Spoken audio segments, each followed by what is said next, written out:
Brown rice ప్రోటు పెరుగునండి. Brown rice వండుకొని కొంచెం చల్లారనివ్వాలి.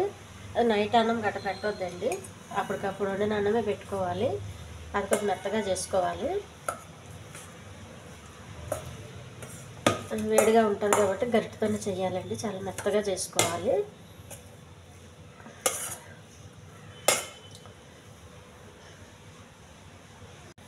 కొంచెం చల్లగా అయినాక ఇలాగ మనం చేతితో మెత్తగా చేసుకోవాలండి.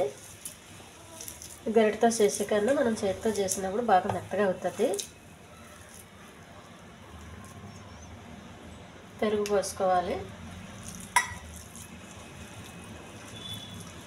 పెరుగు పోసి బాగా కలపాలి.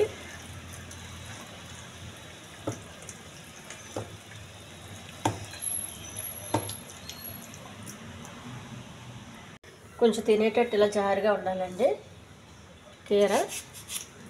ఇందులో సగం తీసుకోవాలి.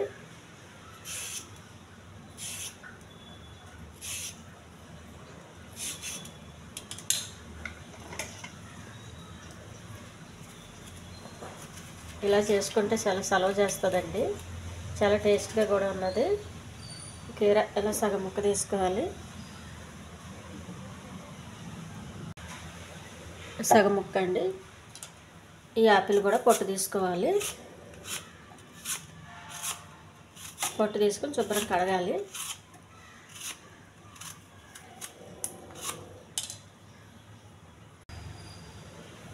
యాపిల్ కూడా చిన్న ముక్కలు కట్ చేసుకోవాలండి. ఈ మధ్యలో ఉన్నది తీసేయాలి.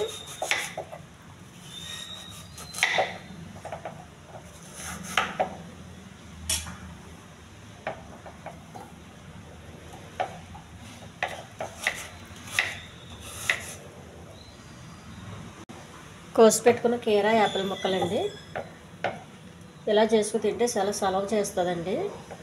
ఇందులో మనం ఏది నంచుకునే అవసరం లేదు. పచ్చడి కానీ కూర కానీ ఫ్రై కానీ ఏది నంచుకునే అవసరం లేదండి. ఇలా చేసుకుని తినడం వల్ల చాలా హెల్త్కి మంచిది.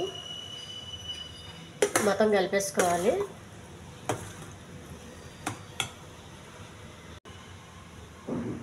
ఇలా బ్రౌన్ రైస్తో ఇలా పండ్లన్నీ కలుపు తింటే చాలా మంచిదండి. ముఖ్యంగా కడుపులో మంట ఉంటుంది చూడండి, అలాంటి బాగా పనిచేస్తుంది ఇది. ఈ ఛానల్ నచ్చితే సబ్స్క్రైబ్ చేయండి, షేర్ చేయండి, లైక్ చేయండి, కామెంట్ చేయండి. ఇది నేను తిని చూసి వీడియో పెట్టానండి, చాలా బాగుందండి, టేస్ట్గానే ఉంది. పెరుగు కొంచెం ఎక్కువ ఉండాలండి.